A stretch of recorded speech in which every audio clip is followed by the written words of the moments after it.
talk about the Gulf. I have breaking news tonight that is very important for people to hear. Hit us with your best shot. And I would like to bring Robin on in a few minutes because she was down there, risking her life, her health, to do things for people on the ground. And because she was there, I want her to report firsthand what she saw and what she did not see and who she interacted with, because that's an important part of the rest of the story. Here's the breaking news. Everybody in the media, MSNBC, Fox, CNN, CBS, ABC, all of them, are treating this like a catastrophe that is over except for the cleanup. I have news. It is not over. In fact, it may not even have begun. I have reports tonight from very credible inside sources. When I say inside, I mean really inside BP, inside the U.S. government, that surface ships using GPS and depth finders have recorded in the last month the emergence of a bubble under the Gulf of Mexico floor, something between 15 and 20 miles across. This is serious. And tens of feet high. Now, this is preliminary because that measurement, as you know, GPS is degraded for civilian use, so we don't have access to the highest possible resolution of GPS data from the military side, or if it exists, they're not telling us. But this creation of a bubble around the wellhead, the Deepwater Horizon's, BOP sitting on the ocean floor. Is this a gas bubble? This would be a gas bubble. Now, let me go through the physics of what's going on. They started early this year drilling this well. Several geologists, one in particular, who became president of one of the companies that basically runs around the world and puts out well catastrophes. Okay. In fact, this individual who you should have on the show, and I have made preliminary steps in moving in that direction, and he has agreed under certain conditions to be a guest. This is the guy who was in charge of putting out all the well fires in Kuwait. Remember how they were saying it would take 10 years? He's like a Red Adair, right? He's better than Red Adair. So he's got a proven track record. Anyway, he was writing documents and reports scathingly critical of the idea of doing exactly the kind of deep water drilling the BP did, because there are no safety precautions at those depths.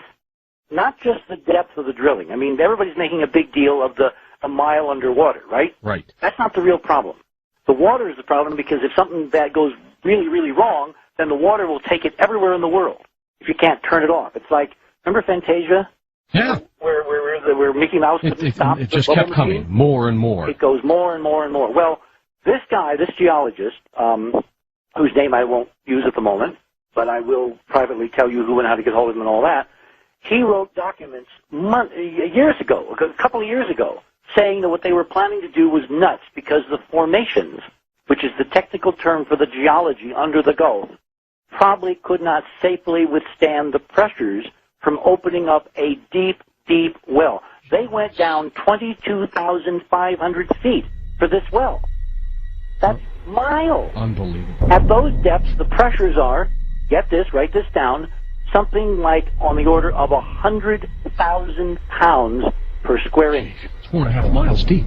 Exactly. You cannot contain, with current engineering, pressures of 100,000 pounds PSI. Just can't. So this was an accident almost set up to inevitably happen.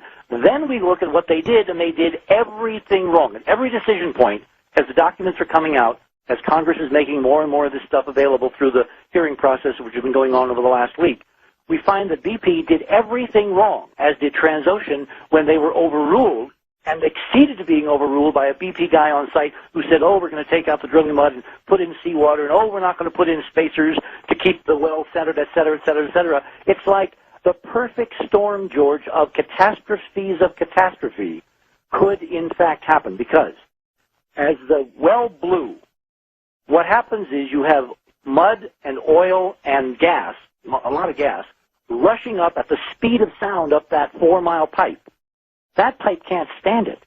What happened is the casing literally was blown away. The cement was shook loose. Was basically blown out of the way, and you got a straight line to the top for gas under almost 100,000 psi. Oh my God! It could blow up, couldn't it? What that does is it causes what's called cavitation, which is supersonic bubbles which ship propellers run into all the time. That's why you have to replace propellers, because as the props spin in the water, particularly on big ships, Navy ships, whatever, right? It basically is a supersonic implosion that basically gouges out little craters in even vanadium steel. Could you also not sink if you go right over a bubble like that? Well, exactly. You would, if a bubble came up, which is what I'm going to get to, you would sink every rig and every ship in the region for miles around this wellhead. Which was a possibility for the Bermuda Triangle when they talked about ships. Yeah, exactly. There are occasions where we think ships have encountered hydrates that went to gas, and they just disappeared. And because the water no longer has the same buoyancy,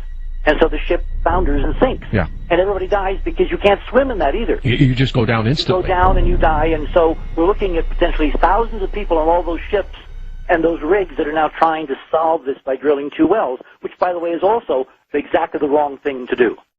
Here's the worst-case scenario. As that well, gushing up at that enormous pressure reaches the top, all the way up through we don't know how many layers of geology through 4.5 miles, it could be as many as 50 or 60 different layers of limestone, sand lenses, gas pockets, oil pockets, different oil reservoirs, which they went down through on the way down. All pouring into this. All being pressurized by this 100,000 psi infinite fountain at the base, at the bottom of this reservoir. This is like turning on the bubble machine. Think Lawrence Welk, and having no way to turn it off. That's why, by the way, they have not capped the well. And I got to tell you, if you believe in the abiotic oil theory, like I do, it may never run out. Well, there is another guy I want you to have on as a guest. His name is Chris Landau, Landau. He has delivered 2 peer-reviewed papers in the last year, one in 2008, one in 2009, on how abiotic oil could be processed and produced right now in this well-stacked series of formations, and no one is telling us whether they're looking at new oil or old oil, and there's a way to tell. So I need to get you that contact info so you can have him on, because he's a heavy hitter, and he was, again, one of the few ahead of the pack predicting things like this could happen before they occurred. Well, let me go back to the worst-case scenario. If this well, as it's pressurizing these upper-level strata, were to create cracks in the ocean floor at the top level, which appears to be happening if we listen to Senator Nelson. That's right. We listen to the NOAA guys on the underwater plume. Little fissures out there. Fissures, yes. And they try to cap this well, or the final rupture occurs, you could have the most horrendous gas explosion 50 miles off Louisiana that you can imagine. Think Mount St. Helens underwater. What that would do is create a cloud of incredible toxic material, which would then drift with the winds over the shore, where there are millions of people. What about a tsunami? The next step is you would get a tsunami, moving at between 400 to 600 miles an hour, all across in an expanding ring out from where this event occurred. And the most vulnerable state for that to occur, because nothing is more than 6 inches high, is Florida.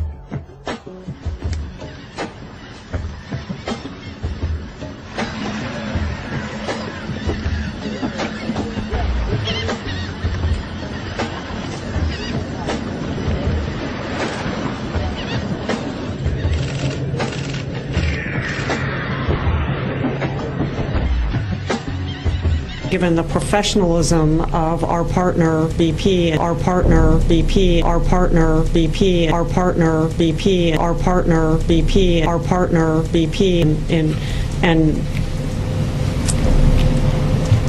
maybe partner was, let me back up. Maybe partner was, let me back up.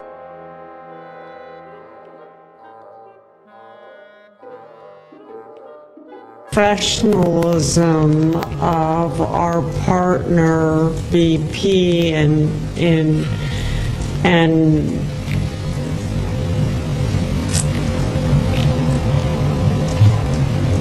maybe partner was, let me back up.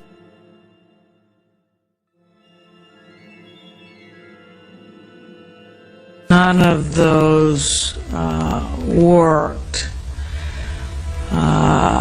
Now we need to move more speedily. She promised more naval vessels and military aircraft are on the way.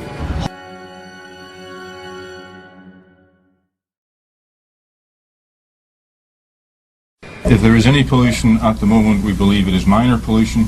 2 days later, the proved there was nothing to fear. There is no crude oil at this time emanating from this wellhead. 2 days later, the Coast Guard changed that and said the well was releasing 1,000 barrels a day, but those were BP's numbers.